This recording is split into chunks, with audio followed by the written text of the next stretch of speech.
mean, nobody knows about the backstories. They only see what the cameras see. So I think that's a big part to take into consideration as well. Yeah, absolutely. It was a thing. How someone wanted to know how sweaty Paul's hand was when you shook it. It wasn't sweaty at all. Mark's having technical issue there. I don't know what's going on with him. But so they what? How did that happen? They just call you up and they wanted you to be on the show for that to get your opinion on Woodley's side. I don't know. That's why it was kind of awkward for me. You know what I mean? You're bringing me to an event. You want me to commentate. All right, cool. I'll commentate. Obviously, I'm going to be a little biased just because I've known Woodley since I was Right. 7, 8 years old, and then you're trying to discredit everything he's done in his career. And it's like, dog, he's a world fucking champion. Like, I wouldn't care if I lost 5 fights in a row right now. If you give me somebody that hasn't been fighting for 3 years, I'm gonna whoop their ass. Yeah, absolutely. That's just how we feel. You know what I mean? We're professional athletes, and sometimes I don't think in our sport that we get the respect we deserve. You know what I mean? That's constantly been the problem with mixed martial arts. They only give a shit about you when you're on top, and the day you fall, it's over with. They no longer give a shit who you are, what you've done. You know what I mean? You're only as good as your last fight, and that's the story of MMA. Well, I mean, we even see that now with the immortal Conor McGregor, where now people start to turn on him. And again, there's other things going on there too, that shooting in the DMs and stuff going out. But that starts to happen, and people are like, well, he wasn't as good as we thought he was anyway. But I don't believe he was at first, anyways. He had the right time with the right promotion behind him, doing the right things, and excuse me, and it blew him up into the superstar that he is. You know what I mean? He wasn't a superstar overnight, but when he knocked out Jose Aldo, that was the Yeah. beginning of it. Then he went up to 55s, and he beat Eddie Alvarez. It's, you know what I mean? It was something hard to do, but at that time, Eddie's kind of withering down. He's kind of on his way out. You know what I mean? And you got a young, hungry, up and coming guy once again. He's got his first world title, and he's looking to get that second. It just happened that way, and I've always felt Eddie kind of has a problem with southpaws. You know what I mean? Most fighters Right. do have problems with southpaws. So I feel like him being a lefty was a big part in that as well. Now, you're a smart guy. We're talking to you for 5 minutes already, and you can tell you're different. You actually have thought about this kind of stuff. You would destroy Connor. Like, there's not a question in my mind that you Uncle would destroy. Dana, make it happen. Jake Paul tweeted it. I destroyed 2015. Hell yeah. Yeah. I destroyed anybody in the UFC in my weight class. I destroy anybody in the world in my weight class out of my organization. So let's talk about the organization, because people still don't get it. When they think MMA, they think, oh, it's the UFC. The UFC is the sport, but it obviously isn't. We know that, but there's the other promotions. Why are you in Bellator and why aren't you in the UFC? I'm in Bellator because that's where I started my career. And I've just been building there.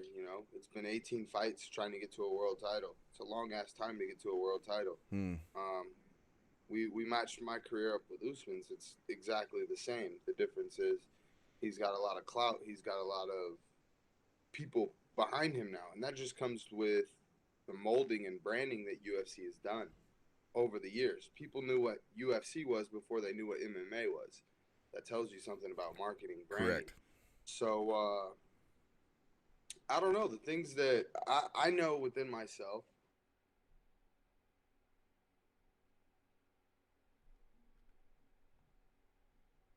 Oops, she froze there. We'll get him right back everywhere. We're joined by AJ. There's a few technical difficulties going on tonight, which sucks because this is a good show. Having some good conversation there, but AJ is going to be there. Mark's computer crashed, so he's getting back on as well right away. Sorry for the delay, everybody. But we're joined by AJ McKee, who, to us, to Mark and myself, is the world's number one, and we don't think there's anybody that can actually beat him in his weight class. He is. He's going to be a name that you remember for a long time. He's going to be a name that you better start to recognize, because if you don't, you're not paying attention to MMA world. And so we'll get him back here in a second. There he is. He's back. Back, Sorry, I just back, cut out there. back again. So Stay you know back. the Bellator again. Now again, like UFC, you said about marketing, they obviously do a very good job with that. They obviously made people think that that was the sport. But you know, Mark really, you know, has an idea. Like, do you think that you'll ever go to the UFC? Yeah, that'll be the end goal when they're paying What me. about pulling a Connor where you actually become part of the ownership with Bellator? That's what I'd like to do. Yeah, I mean, I don't know if Bellator can pay me $10 million a fight, but I know they can do stuff like that. We can begin to do business together. We can continue to have me commentating, having me break down fights, analyzing things. We can open up my mind on a different aspect as well. You know what I mean? I've only commentated 2, 3 times, and I'm comfortable doing it. hmm. The fact that I'm able to analyze the fights the way I am from not only a fighter's perspective, but from just years of knowing the sport. Um, Once I get comfortable with doing that, man, sky's the limits. I'll be the next like McCarthy up there on the mic. You know what I mean? Absolutely. How old were you when you started recognizing this was something you wanted to go down? Yeesh, I don't know. When I was a kid, I was So, like 7, 8. My dad said. this is what I'm thinking too. Is that you know you're probably one of the first of the you know in hockey in Canada. You play from 3 years old and you play hockey forever, and that's what you do. And maybe you make the NHL, but we haven't seen the MMA generation thing yet, where you start. It's the first thing you start doing, and you do that all your life. But you're one of those ones that actually study this since you're 7, 8 years old when you're learning. And you're the first one to take it there. Do you think that now it has to start to scale back to that younger age? Like now you have to start learning at a younger age to actually get to the top one day? Definitely, it's not like boxing. It's not you're not worried about one thing. You know, if you're focusing on striking, okay, well you might get a wrestler. Okay, if you're focused on wrestling, then you might get a jujitsu guy. You know what I mean? So it's the mix of all the arts is where you know it's mixed martial arts. You Yeah. got to have the mix of all of them, and um, that's where my style we've came up with. You know what I mean? Obviously, wrestling's my base. That's my key. That's my ace in the pocket. I always have it there, but I'm trying to stand up, and if you want to go to the ground, cool. I'm comfortable there too. So I think that's the big part is just finding where you're comfortable at. You know what I mean? You may not be like me. You may not be great at stand up and good at jujitsu. So you got to figure out what your strong points are. You might be good at stand up and hey there, He came and back. yeah, you might be good at stand up and good at wrestling defense or wrestling. You know what I mean? But you got to figure out what are going to be your strong points so you can kind of just have a base to go off of. Welcome back, Mark. No, we can't hear you yet. You're going to have to change your microphone there, buddy. It's the 3 dots. He had his computer crash, so he had to switch over. That's the first time that's ever happened in the 120 shows we've done on this.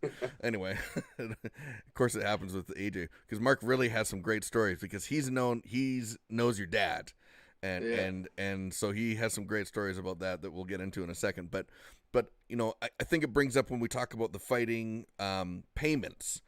We've had a lot of fighters on.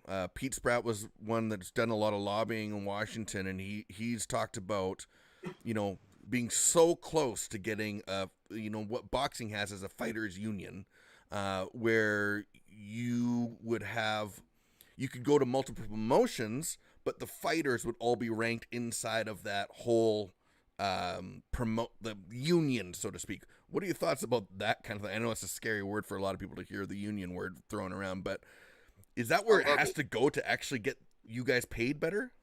Definitely, definitely. This sport is so monopolized. It's kind of sickening Yeah. to think that I want to spend a lifetime in it. You know what I mean? But at the end of the day, this is how I make a living. This is what I grew up in. You know, this is what I chose. You know, sometimes I feel like MMA chose me. I didn't choose it, but this is where I'm at. You know what I mean? That's why I push for what I push for. I got a 4-year-old little brother that's doing arm bars, triangles, and front headlocks and Jeez. stand up already. You know what I mean? I don't want him to fight because he needs to fight or you know what I mean? He has to fight. I want him to fight because he wants to fight. You Yes. know what I mean?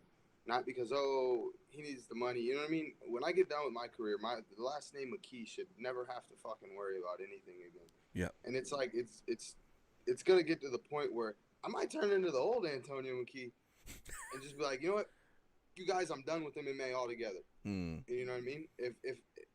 If we can't come up to something, you know what I mean? I'm a second generation fighter. Yeah. I should have the respect of being a second generation fighter. I should have the pay of being a second generation fighter. This is where I feel I've done my job, in a sense of keeping my mouth closed and just, you know what I mean, being the best person I can be inside the cage and outside of the cage. So now it's time, you know what I mean? It's showtime. It's showtime, as you should say. How do you keep switching backgrounds? This is kind of dope. Yeah. When he keeps coming back, it does it all. Now, am I live again? You're live Yes, again. you are. Okay, let me settle this stuff once and for all, because listen, your father will attest to this. There's very few people in this world, AJ, that know more about MMA than me. It's a fact. Oh, I know. It's a fact. I don't care. I was doing MMA when people were like, what does that acronym actually mean? And all day today, I was thinking this. I was like, you could be the first human being in history, because I told everybody today, don't tell me your bullshit about Volkanovski and all these other people. You're the best 145-pound fighter on the planet. End of story. Here's another thing for people that are watching. He's possibly the best 155-pounder on the planet too. Now, They're not ready for He that doesn't yet. know that. because Uncle Mark's already got the game plan for you, and you know what the crazy part is? Bellator has to do it. Unfortunately, Scott Coker, listen, I like him. He's a nice man, okay? Don't get me wrong. Great guy. But he is. But AJ, he doesn't have the fortitude to figure out this game plan because he's too worried about making shows and doing these other things. But you're the one that has to be the only fighter in history that goes, you know what? I'm not going to the UFC. I'm not. You know why? Because I want to fight Volkanovski. I want to fight Max Holloway. I want to fight Connor. Will be passed. He wouldn't even he'd be an idiot to fight you. And then you could finally say to people, and Bellator's going to have to come with big cheddar, just to keep you on the rocks. But if they do that, they can actually start to say to people, we are getting closer, because Chandler should have did it with you. But he was like, oh, I'm going to go to the UFC. No, he should have did it with you. If he did it with you, it'd have been more powerful. Sorry. I think Chandler knew I was coming for his neck next. So. But Chandler would have been easy for you, right? I mean, the game plan. The funny part is Chandler wouldn't be able to take you down, and he would have got lumped out standing up. But the cool part about this was if Chandler would have had the fortitude, but he doesn't have the fortitude like that, you could actually be the first person in history to say, nah, I'm not going. Bellator, give me a lot of money. I'll stay, but let's do this big scheme thing. Because How much is that going to cost? Yeah, exactly. 10 mil. 10 mil a fight. I agree. Why not? What's 10 million now? Nothing. So you should get 10 million. I totally agree with you, because you could flip flop to one. No one at 145 is going to beat you on the planet. I said, people get mad at me when I say shit like this. I said Cyril Gann was going to be the heavyweight champ sooner or later, and people are like, "Oh, you're an idiot. You don't know what you're talking about." And I said, "All you MMA nerds, I started this shit, and I'm telling you, Cyril Gann has movement at heavyweight. Oh, AJ McKee has movement at 145, 155, and people are looking at me like, oh, what are you talking about, Mark? I'm like, just watch how easily you won your last fight. It wasn't easy for your preparation, but it was easy for you when you made it look so easy. And it was our first exchange. Literally our first exchange. Is that what you knew right then? Oh yeah. I knew I was gonna go back to the interviews. If people listen to what I've been saying, 4-4, all finishes. I'm running through everybody. I go through the whole tournament. No one's made it out of a third round. I finished 3 people in the first round. It's like, how much more do I have to do to show people I'm the best in the fucking world? And it's like, okay, some people are starting to see it, but now it's like, okay, even if the promotions and everyone else is starting to see it, what's the plan? No plan. AJ, that's what you're. That's I can't sit around and keep waiting and trying to you know what I mean? Like we got to figure out how to change the sport altogether, or fuck it. Like You're the only one that could do it, though. Follow suit like every other fighter and sell out. You know no, but you know what? You're the only one in the position right now where you could actually say, listen, Scott, if you like, someone has to talk to him and make him understand with Viacom that what the game plan is. And if unfortunately, like I said, I like Scott Coker, but he doesn't have the mindset for this kind of stuff, because if he did, he would already thought about it. You would be already signed. Private jet would have picked you up already.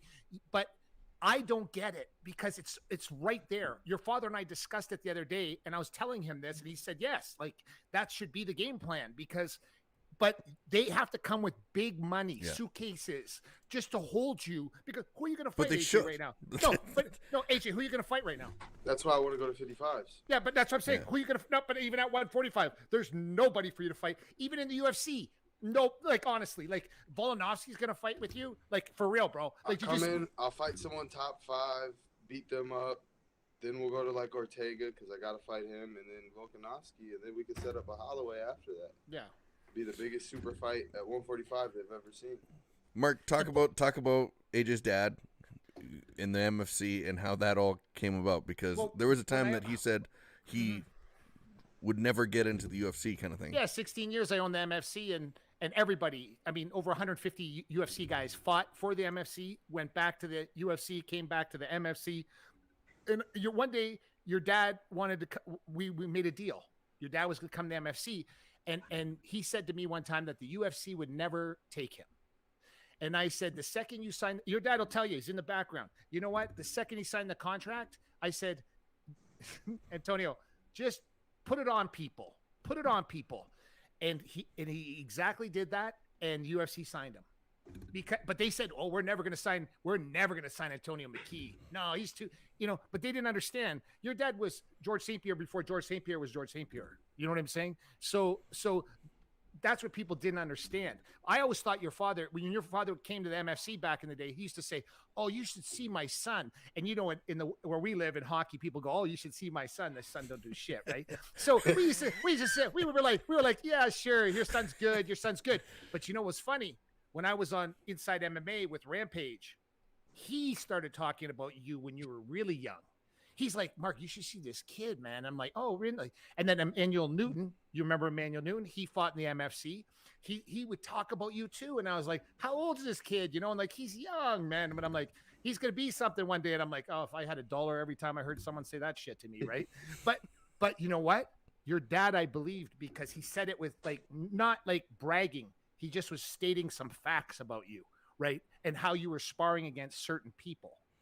Oh, I spar with everybody. From Emmanuel Newton to everybody else. Correct. I don't care how big you are. Correct. And that's, and Quentin Jackson said the same thing. He said, and I thought you were at like a heavyweight the way he was making you sound, right? And he goes, no, Mark, this guy's small. And I was like, you're kidding. And he said, he stands with everybody.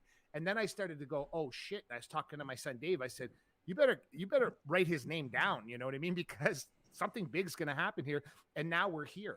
It's so bizarre, like the whole thing. But the super fights that you have to be a super fight fighter. You can Bellator can do this all day long, and UFC can call you on the phone. Whatever money UFC offers you is peanuts compared to what you're worth. Chandler got peanuts for what he could have got on the grand scheme of things. I know the money in this game better than anybody. So when I started thinking like, AJ, you could be the first person that ever do it. Just sit where you're sitting. Go to 55, go to 145, go to 55, but you can really drop the hammer. And I'm talking like King Kong generational money, not just money. I'm talking money for your beautiful children and their beautiful children. That's why I tell them, if I'm going to be a Floyd Mayweather MMA, man, I need that Floyd check, that 100 mil, because I know the money's there. It's there. It's there. There's definitely money there. There's no question about that. Look at those guys boxing yesterday. I mean, how do you, what does that, I mean, how does that, does that really piss you off? Definitely, like this? Definitely. I'm not hurt. I'm ready. You know what I mean? I'm out here training like I'm fighting. Go hit mitts with my dad a couple days. You know what I mean? But that's just me wanting to be the best in the world. Me knowing I'm the best in the world. You know what I mean? I don't want to give anybody any time to catch up. 26 years old. I'm in youth years. Like, if I'm knocking people out, line them the hell up. it's not my fault you don't know who you're gonna put in front of me. They don't have anybody. That's the problem. And even at 155 in your organization, I don't think there's really anybody that you go, oh no, oh shit. Like you would be double champ in the UFC, but I still don't think you would be able to maximize. You'll make a lot of money, but my plan, everybody that has your last name now for the next, 80 to 150 years is going to have money. That's actually what he said, is that the McKee name should come with weight, and it absolutely should. Yeah. And listen, and who I got to know this too, because it's driving me absolutely nuts. Who's your manager? CAA. Okay.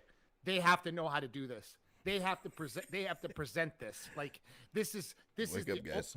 This is the only play. Like it's weird because I don't get like overly excited about guests. You know what I mean? Because I've been around so many famous people my entire life. I was ridiculously excited today for you, because for the sole purpose, I know what's going to happen. Like, unless you get hit by a bus, I know what's going to happen. And it's funny because you can only play back episodes to find out. And when I'm dead, people will realize my genius in this world. But what I'm saying is, like, I know your ability. I see the way you move. That's what people are not paying attention to. Your movement is different. It's not like anybody else's. Like you don't care if you're on the ground. You don't care if you're on the cage. That's you don't scary. care. You don't care if you're standing up. You can see it when you're doing it. Like I can see you doing it. Like you don't care. Like you're sitting in front of a pit bull, how many degree black belt he is, and you're like, this, like it doesn't even like you don't even give a shit. Like, and people should understand, if that doesn't scare you, it should. Just silence now. Nah, Pitbull, I knew what I had to do. You know what I mean? Yeah. I didn't bite on any feints, nothing he did. Nothing. There's no respect when we get in there. You know what I mean? It's, what are you doing? What are you doing? Okay, you're feigning. You're not ready to commit. That's what you're telling me. So, what for you? Is it like the science of it? Is it always playing in your head, even in the midst of the fight? Like, because you're obviously breaking down things very well. That's when it's full force. I watch body language. I read body language, movements, posture. That's a big part of fighting. You know what's happening right now, right? Like MMA world's going like this right now. Let's write that down. What did you just say? I'm watching what? But what does that come from? Is that something that you think is just from the years and years of training, or is it an actual love for something? It's kind of a skill. It came from years and years of training. Then I worked security in a club in Hollywood. So you got to be able to read people, watch people, you know what I mean? See how they're acting, how they're reacting, who's violent, who's not violent. But when we go in the cage, I read it in The Art of War. Mental warfare is the #1 warfare as well. So with that being said, man, I like to mess with people's heads. And Pitbull, I was in his head. I've been in his head. I've been calling his name since day one, you know what I mean? Then I give him his respect, and then I take it back away, and then, you know what I mean? It's being able to mess with people like that. And then, like, the whole thing at the press conference, the whole belt flying, and then I talk about your family, you talk about my family. Like, at the end of the day, cool. All that's cool. You're getting under my skin. I'm getting under your skin. But when we step in that cage, it's you and I in there. And, like, even then, his corner was talking shit. Fuck you. Da, da, da, da. You know what I mean? And I'm just looking him in his eyes, like, waiting. Like, yeah, commentator, everybody's doing their thing right now. Cameras step in the way.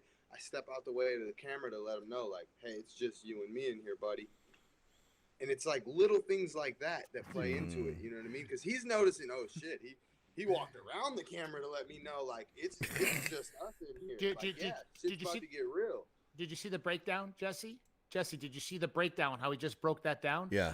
Oh, people can't do that, Jesse. That's what I'm trying to tell you. This is I can break the whole fight down for you.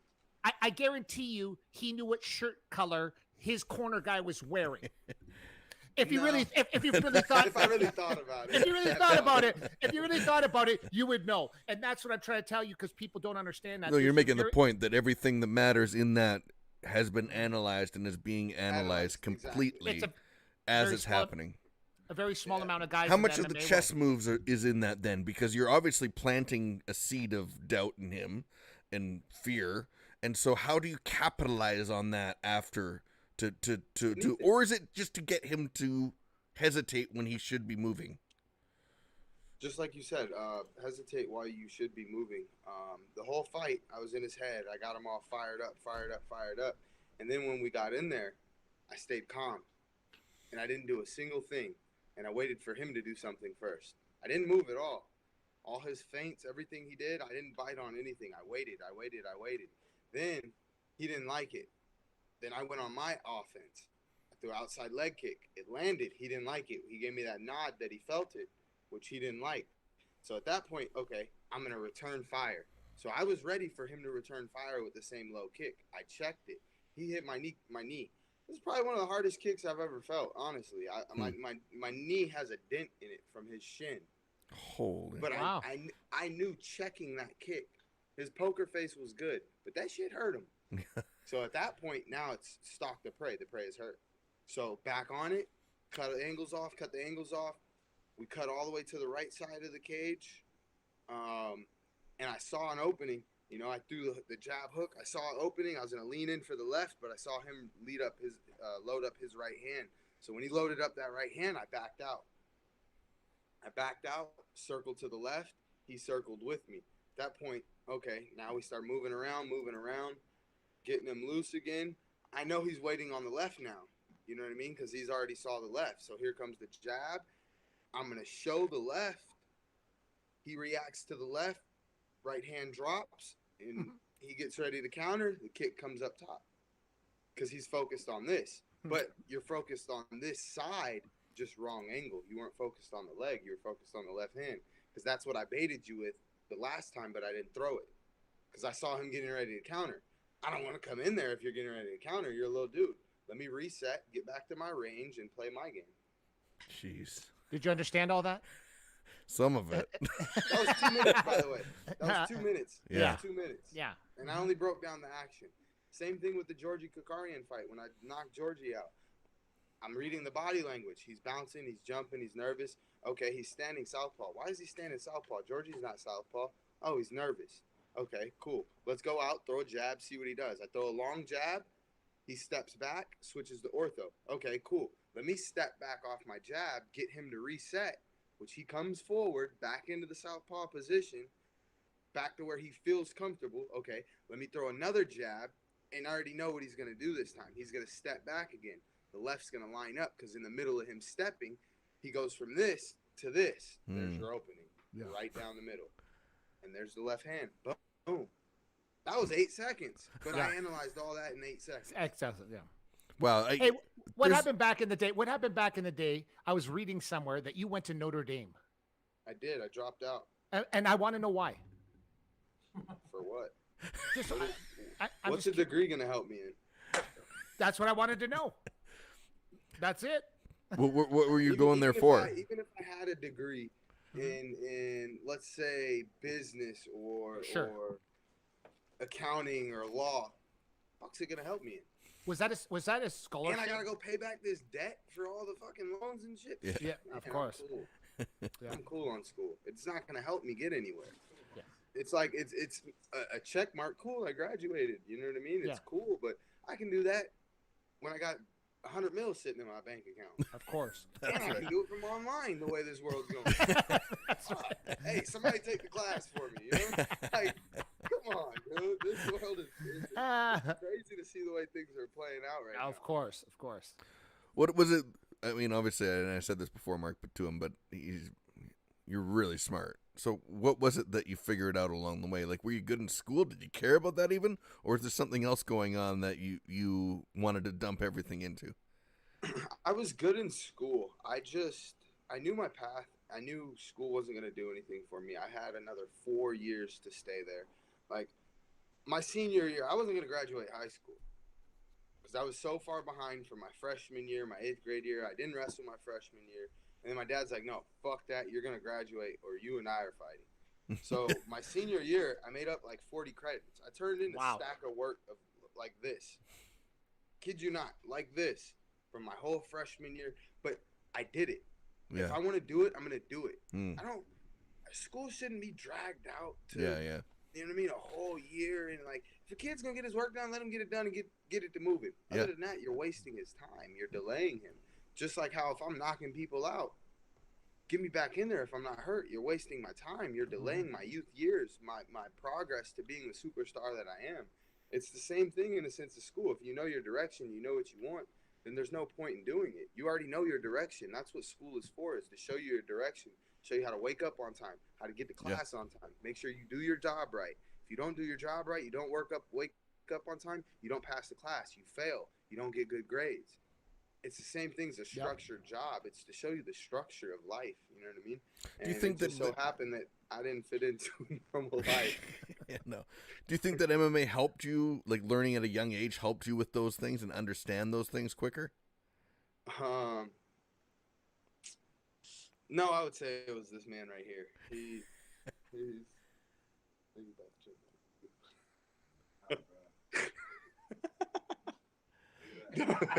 Q over there asleep. Look, my dad's about to go jump on his ass. Look, he woke up out the bed. But it's shit like that. I used to wake up in chokeholds like that my entire life. You better get out. Yeah. You're not getting out once he gets a hold of you. Yeah. What was the question again? I'm sorry.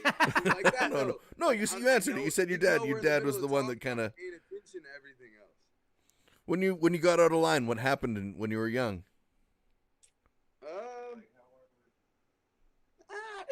I didn't really get in trouble. I kind of did get in trouble a lot, but my dad just kind of, you know what I mean? He gives me direction. If I'm not being a complete idiot, I don't get my ass whooped. But I feel like, you know what I mean? Especially the way kids are now, they can't whoop your child and shit. You should definitely whoop your kid's ass. Your kids gotta fear someone. If they don't fear you, then it's like they just fucking run wild, bro. Yeah, like, it's true. Look at the generations nowadays. They do whatever they want. Like, it's true. It's crazy. Maybe the Paul kids. That's what they needed. My dad kind of molded me in the image of him, but a better him. You know what I mean? And that's every parent's job. Yeah, it is. I agree. You're right. I totally agree. Yeah, I have 5 sons, and so that's fucking lucky man you are, bro. Yeah, it really is. 5 kids, 4 boys, 1 girl. Yeah, well, we kept trying for the girl. They all came out boys, and so. And they're all studs too, man. These kids could be in a Gap commercial tomorrow, man, on a billboard. They make millions with them, man. Millions. But I like that idea because I can see, like, you know, you're 26. You give me hope that you do the things that you're supposed to do as a parent, and your kid's gonna, they'll figure shit out on their own, but. Yeah. They're going to remember the lesson. They're going to remember the instruction. They're going to remember that what you told them, and they're going to find their way. So, I think that you're a good example of that. And what you said, too, about, your dad wanted to make you a better version of himself, which is really what any good parent wants. And that's an incredible thing. So you can only imagine then what your kids are going to be like, too, because it just keeps growing. When was it that you discovered or realized, because in Canada we're weird. We don't like saying how good we are at something, right, Mark? Like, if some people say, like, oh, I'm really good at this, or I'm the world's best, we like, well, that you can't say that. That's bad. When did you realize, like, hey, I can say this, and it's fine. I'm not being an arrogant prick. I'm just stating a fact here. It still hasn't really kicked in. People ask me, oh, you fight? I'm like, yeah, like, I don't feel comfortable saying, oh, I'm a world champion yet. Really? Like, it's weird. You know what I mean? I don't toot my own horn. Oh yeah, I'm just a professional fighter. Like, and I've always just been a genuine, like, modest person like that. Like, I'm chill. You know what I mean? Obviously I did it to be a world champion, but like, that was the first motivation. All right, cool. Like, now I'm a world champ. You know what I mean? Obviously it's a dream to have a UFC world title just to go shit on all the clout that's there. You know what I mean? Yeah. Yeah. That's the goal. You know what I mean? I don't even like the new UFC belts, if you ask me, to be honest. No, I don't either. If I ever do go, I want the old belt. Like, that old belt. The MFC one was the coolest. Yeah. It was awesome. Speaking of, I need to get my dad a new MFC belt. That's what he told. I knew that was coming. He said I knew. Yeah, I know for sure. I know you. I bug the shit out of him constantly for it. I'm like, yo, hit him up. Because my philosophy back in the day was, like the Super Bowl trophy. You got the trophy, and then when you won it, the other team takes it. and they give like little replicas to the team guys, right? So when we made MFC belts, we didn't make them from Toys R Us like the rest of the people did back in the day. They look like Well, like it's more like the Stanley Cup idea. Yeah. So yeah, exactly same thing. And so There's one. We spent a ton of money on the belts on purpose because we wanted people to understand this is the only one. So you keep it as long as you want. Like you want to keep winning and winning and winning. You keep it as long as you want. But when you lose it, it goes to the other person. It's gone. That was the mentality of it, right? So, back in the day when but the great joy for me was when your father finally did go to the UFC. Not that I was a breeding ground for the UFC, but it was so funny because Dana White said on many occasions, Joe Silva said on many occasions, Antonio McKee will never be in the UFC. And I told him, you will. It's going to happen because I would run the hype train on your dad. And I brought in the perfect opponent at the end, was the only guy to ever beat Jose Aldo at the time. And your dad, I said, Antonio, go out there and fuck him up. Don't mess around with them. Don't do. And he busted him up. He busted this kid up. I was there. I remember it. And he busted him up. And I said, I think I made $1,000 that night hustling at the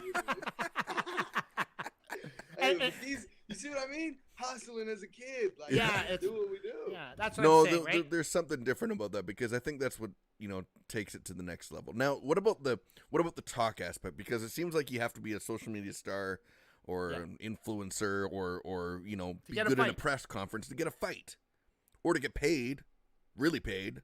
Get paid, you have to have a following. Yeah. That's guaranteed. If you ain't got 1 million followers, you ain't getting paid. And I get the port. I'm a huge Formula One racing fan. I know that not many people. Oh yeah, awesome. I mean, just a car guy in general. I love speed. I got a 700 horsepower Honda. Oh, I'm looking to get a 1300 horsepower GTR. My dream car is a GT2 RS. So man. Yeah, I'm. My daily needs to be a Cadillac. You know what I mean? Okay, well then you get this. The F1 has done something awesome where they've made all the drivers social media stars. And they've made them accessible. They've made them finally. They finally are using their assets and getting younger fans like us. Like, why would you care about F1? But they've made it a certain way, and now they're also getting paid. Like those guys get paid because there's only 20 of them, but they're getting paid regardless. They are. Maybe I'll be 21. Yeah, that'd be awesome. Former MMA fighter turned F1 racer. But sounds catchy. There's no Americans in there right now actually. But so they need one. But hey, cut me up. Maybe? I need a throwback if this happens. But what how do you feel about that part about the social media, in talking in press conferences, and is there part of it that you feel like you have to act in? Definitely. Well, that's where I feel like it's a little touchy because with MMA being such a not just a new sport, but a well marketable, it's one of the fastest growing sports in the world. It's taking over everything. Still growing. Yeah. So when it comes to social media, I think it's a given, dude. It should be a given. It should be a given to put together a strategy, a game plan to blow someone up and make them a superstar. And that's why we've seen it countless and many times in the UFC because they have the platform, they have the layout and how to do it. Make super fights, you know what I mean? Put people on certain super fight cards. There's ways to doing it, you know what I mean? It doesn't just happen. And this is a social media era. That's the crazy part. Mm-hmm. So, yep. It should be easy to do. How many fights do you have left on your contract? You want to know something fucked up? Because everybody's chiming in there on my messages right now, asking me.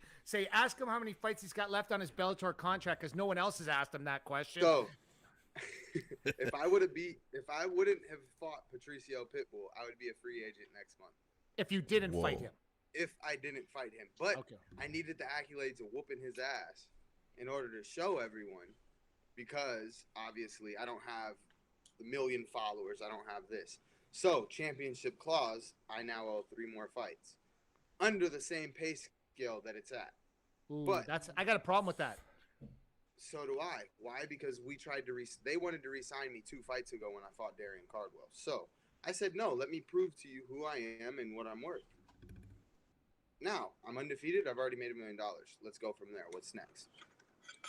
I think if it's anything under $1 million, you're you know what I mean? That's bottom baseline. And that's like, even that, I feel like you're insulting me at that because point. you have to pay taxes. You have to pay taxes on the $1 million.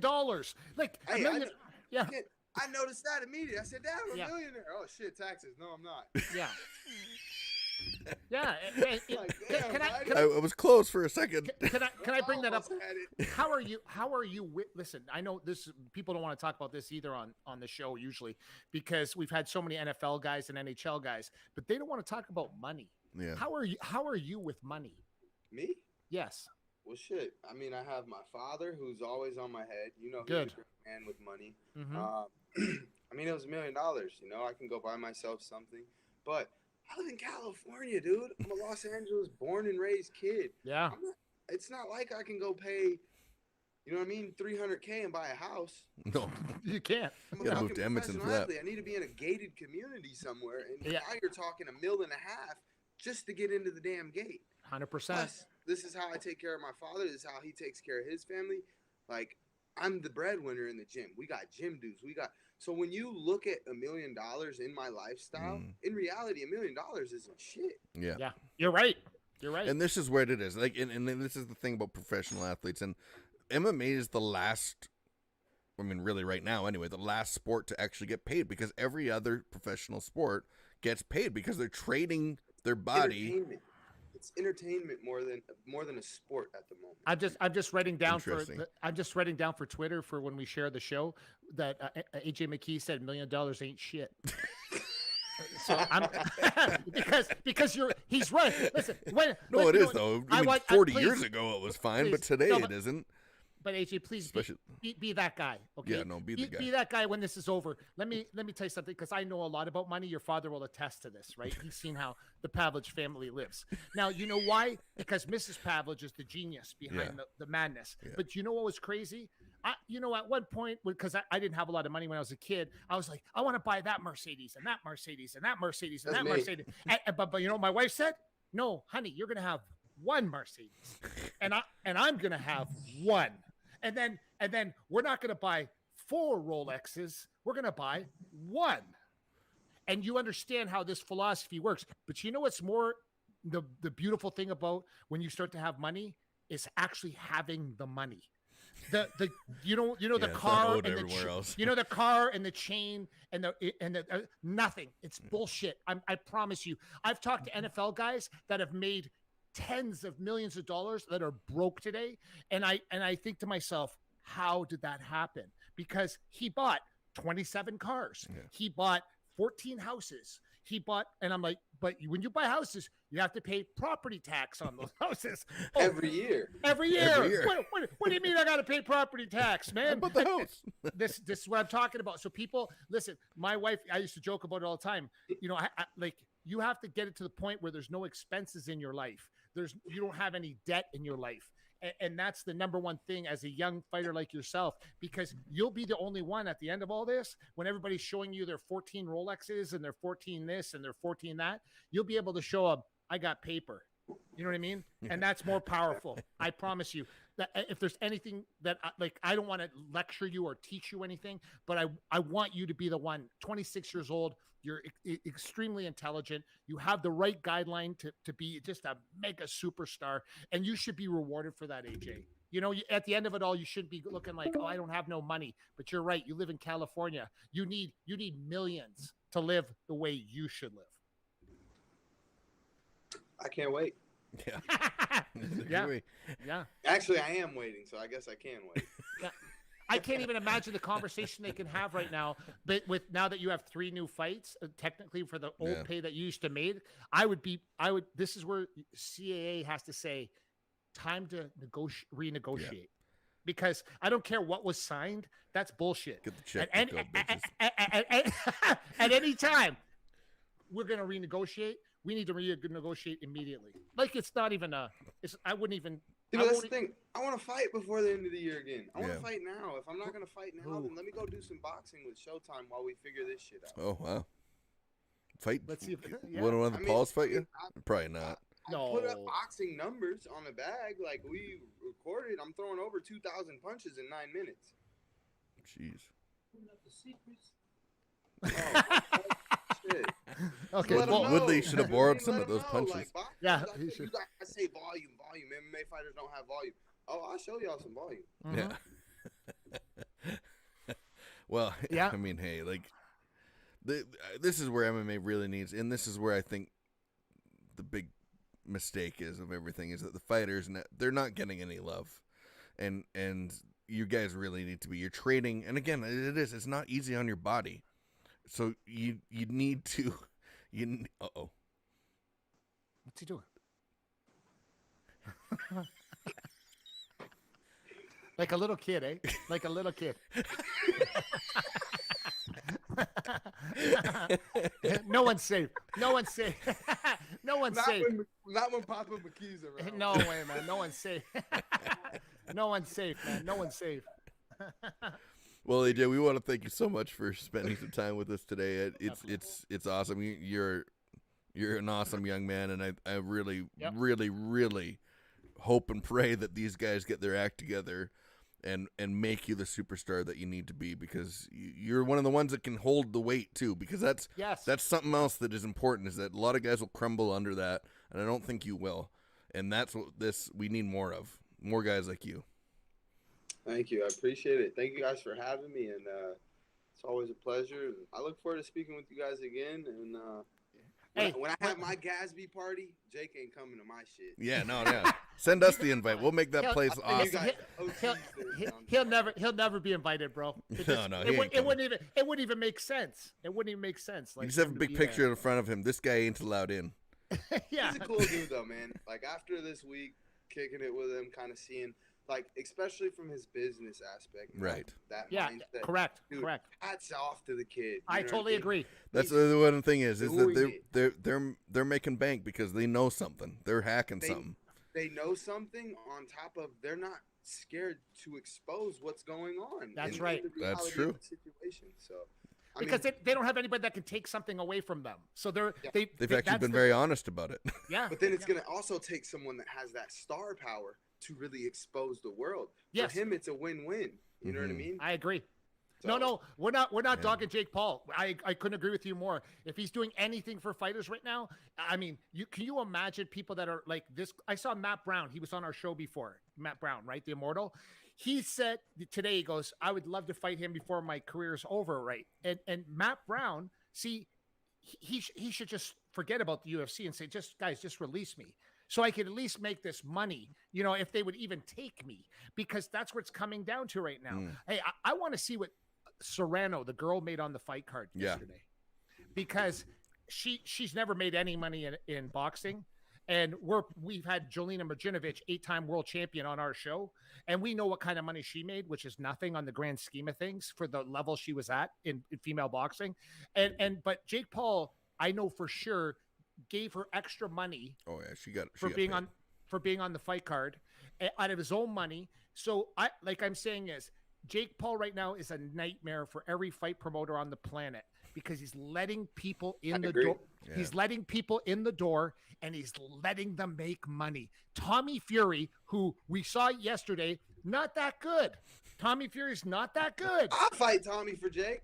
He won't fight you. He won't fight you. Hey. He won't fight you. He's not an idiot either. Like you understand, like, we're all sitting here going, we'll fight it. I'll fight anybody anytime. That's bullshit, because Tommy Fury would not fight you. He would watch one fight of yours and see how long you can make yourself and how you can hit people from next door. And he'd be like, oh, but he's an MMA. No, maybe not. Once they see the movement, the more intelligent people know the movement stuff, and he doesn't understand that. I expected Tommy Fury to be I knew he wasn't that good, but I didn't realize he had a half a round, the first round, where he looked like a boxer, and then the wheels just kind of fell off. He was fighting an 0-1 boxer and a guy who's 7-5 in MMA, and he got caught with a few punches. I don't get it. So I got Old Faithful for him. Yeah. Yeah, That's but true. yeah, but he was tough. Your guy was he was tough. Like, but Tommy, Dude, that's Ant. That's how Ant's always been, man. Whether it was Gallagher, whether it's you know yeah, what I mean, any fight he's taken, we know. All right, Ant. All you got to do is go fight. You know what I mean? Yeah. If we can get Ant to fight, we're good. You know what I correct, mean? correct. So I'm looking forward to it. Maybe we're gonna figure something out. I step into the boxing world. If not, We're tagging everybody out after the show's done being live because so many people watch the show. I can't wait to tag in certain promoters, that need to understand. Because you know what's funny on Twitter? I checked your Twitter out, right? They haven't even got. Can you believe Bellator? All of a sudden, I'm Italian. But you believe Bellator? Bellator still hasn't got you a check mark next to your name. Shame on you. Shame I don't on you. use Twitter. Doesn't matter. That's Doesn't where matter. the beef goes down. But Twitter talkers. But what I'm like trying to Drake tell, said. what I'm trying to tell you though is they got to put that blue check mark next to your name. I was going to I was going to call Twitter up and give you my blue check mark. I said, give them mine. You know what I mean? But you need to have that, and then they need to promote you so that your numbers get bigger. But that's the game. And I'm looking at it going, why isn't anybody doing this? Like, it's crazy. But I don't even know what they're going to do right now because as you're sitting on the rocks, I just don't see who they can offer you, and your management team needs to go renegotiate immediately. Because if I see the pay structure come out and you're making 75 and 75 your next fight, I'm gonna puke. I am gonna puke. I'm gonna start a shitstorm that you can't imagine. It might just be 250. Yeah. Well, And yeah. that means at least we know where things are headed. Yeah. If they start going in the right direction, but they're going to run out of people for you to fight, unfortunately, and then UFC is going to make a humongous mistake because they would put someone like Gaethje with you, you know, and that moron would get murdered. He would get murdered. I'd like just to see that just for fun. His head doesn't come off the center line one time. I mean, that's a joke for you, right? Like, so people will see it all unfold, and we're going to sound like geniuses when this airs again over and over again. But thank God we got it on record because you stated everything that you needed to state today, and people need to understand that this is a mega superstar that has everything going for him. And here's a word that no one uses very often in MMA. He's got class. And that's what I'm trying to keep because we already know I'm a McKee and I can turn into that. You know what? I'm like this. I'm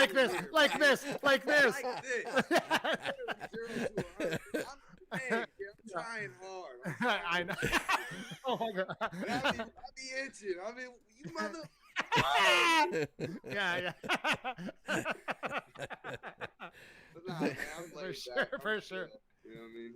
Keep it classy. We wish you the best. Yeah. We will pay attention to your career. We will keep it going forever. And like I said, we wish you the greatest of success. And we thank your father for arranging this, Antonio. I love him. He's been around me for many years. And just keep doing what you're doing. Thank you. I appreciate it.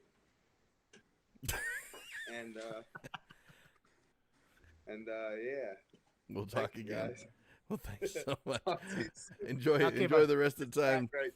All Okay, right. buddy. Safe travels. We'll talk to you later. Thanks, man. See you, buddy. AJ McKee, everybody. Bang, bang. All right. Yeah. Well, that was the weirdest interview because I was in, I was out. Well, then he froze too partly while you were gone. He did? And so I had to talk. What did you do? I just my old magic Song and chicken dance? pony show. Like, it's pretty normal for me. But no, what a great guy. Like, honestly, Awesome. like 26 years old, very intelligent. You know, has head on his shoulders, but also a chip on his shoulder too. Because I think you need that. I think you need it to take that next step too. Because I mean, otherwise they're just gonna walk all over you. The organization's gonna walk all over you, and they can't do it. It's time for these guys to get paid. I totally agree. And his father has been through so much that his father knows the game, and they know what needs to be done, and they've been through the rigmarole of MMA world. But if anybody has a chance to make themselves the promoter, it's him. Yeah. And that would change the whole MMA makeup. The whole MMA landscape would be changed immediately, and that's something that like I'm a big fan of, because I want to see people fight people, and I don't give a crap what organization they're in. You know what I mean? Like, yeah, I agree too. I don't care about that. There's ones I prefer over others, but that's a moot point. It's Correct. Whether and then again, Showtime or HBO, like. We don't really care. We want to see the fight. Like, I want to see the fight at the end of the day. And that's what we want to see. But what's funny was the first time in history yesterday I watched the undercard to a boxing fight. First time in history. Never in my life I ever watched an undercard to boxing. You know what? They got that from MMA. They were smart. They put Tommy Fury as the #1 fight on the pay-per-view, and then they put some other really interesting fights on the undercard. And boxing never does that. Boxing has the main event, and then they have the semi-main event, and then you don't even watch the other stuff, like the other 4 fights prior. But yesterday I did, and I was like, my son looks at me, he's like, "Hey, can you imagine we're watching an undercard to a boxing fight?" I'm like, first time in history we've ever done Who's that. the big guy, the big English guy, the boxer that? The kid, and he just murdered the guy. But it wasn't even a fight, but the other guy shouldn't have been there. But who is that guy, and does he have a chance of actually being something? Well, he's 24 years old, so they said he knocked out Joshua when he was sparring with him when he was a kid. You know what though? I heard the same thing. I don't have confirmation on that. No, he said it last night. Yeah, I heard it too. He said I knocked down Anthony Joshua when I was 16 or something like that. Yeah, I'm telling you, this kid, but he's got a loss on his record, and at a young career, already having a loss, it's kind of surprising. But we'll see. This kid looked great, and he's got a great demeanor about him. But I'll tell you, first time ever watching an undercard to a boxing fight. We were watching it, and I was like, this is crazy. But the beauty of it is they've learned that from MMA. MMA was the ones that got people to start watching like the earlier fights. And it's smart actually, because we think about it, because all those undercards are on free TV. That's right. And then like, hey, you want to keep watching? Head over to the old pay-per-view now and buy it. And you're like, yeah, I've been watching this, or this is actually pretty cool. And exactly. It's brilliant. It's a brilliant move. But and again, you gotta give UFC credit where credit's due, and that kind of thing where there are amazing marketers. They're brilliant. They do it well. Now, the show might need some work, but getting it out there and stuff, that's obviously been a strong suit of theirs. Although I still think that, I do think F1 is the king of sports marketing now. Oh, even more than the NFL.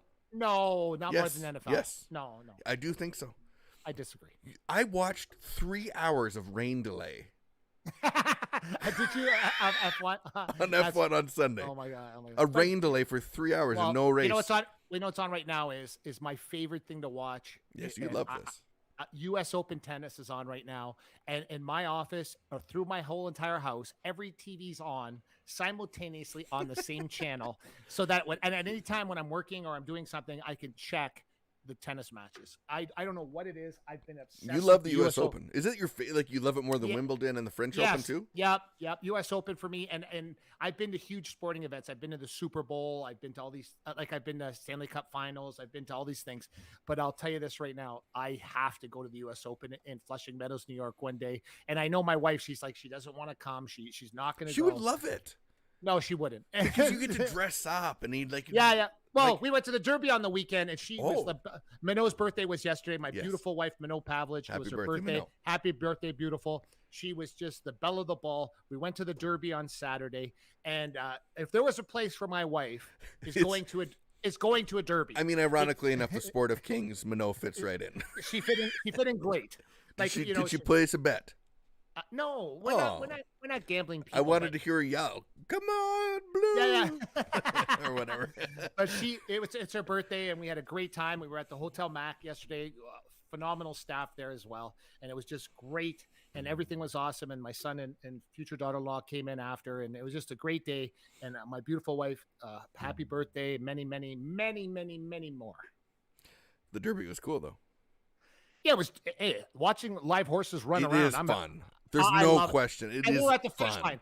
We were on the ground in like a tent thing. It's crazy the thunder that. Yeah, we were right on the finish line. Yeah. Like right on the finish line. So that was super cool. I've never been to a horse race that close. Oh, it's really neat. I remember I stood on the rail once. That's it, on the rail. Yeah, on the rail, and they come around I was on the corner, so they came. It was incredible, really. The whole ground shakes. Yeah, the whole thing. ground- Yeah, it's crazy. amazing, actually. Crazy. And then you put it, even if you put like a nickel bet on something, you're like cheering like crazy for your horse to come in. So kids are back in school. Kids are back in school today. Kids are back in school. I know I asked you today. I said, "Hey, Jesse, kids back at school," and you're like, "Oh, amen." It was quiet today, first time in a long time. And so yeah, they're back in school. Everyone's back. And we the holiday next week, so we'll have Yes. we'll have one of our shows from before, and then we'll continue with regular scheduling program the week after. And we definitely want to thank Crystal Glass for all your glass needs. crystalglass.ca or Crystal Glass. You go to 310 Glass. You can call it. And if you know, coming up September 11th, Mark and I are commentating a fight on Fight TV.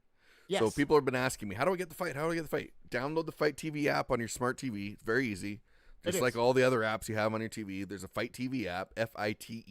You download it, and you'll see the one there, Centauro, and it's like September 11th, and you just Centauro get Lamb. that.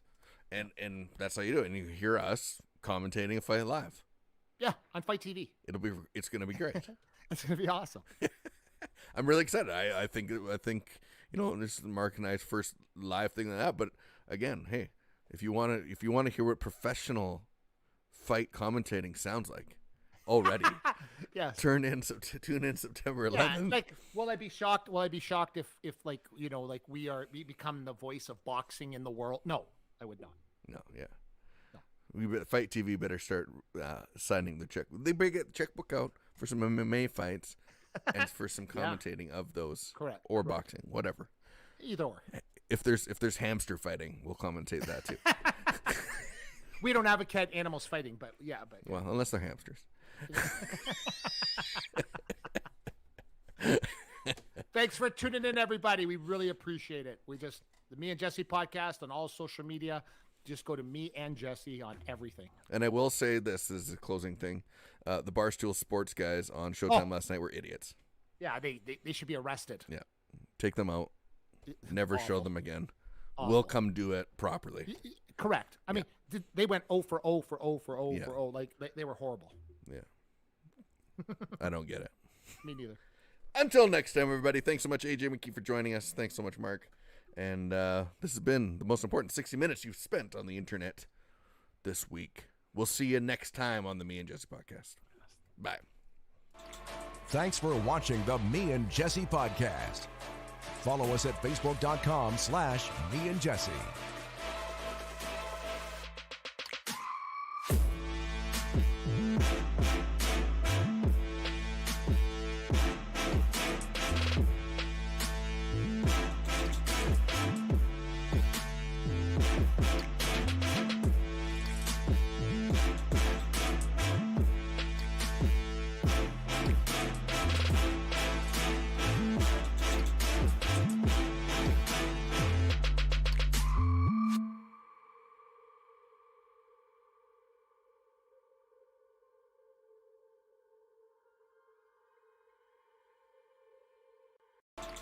Thanks for watching the Me and Jesse podcast. Follow us at facebook.com/Me and Jesse.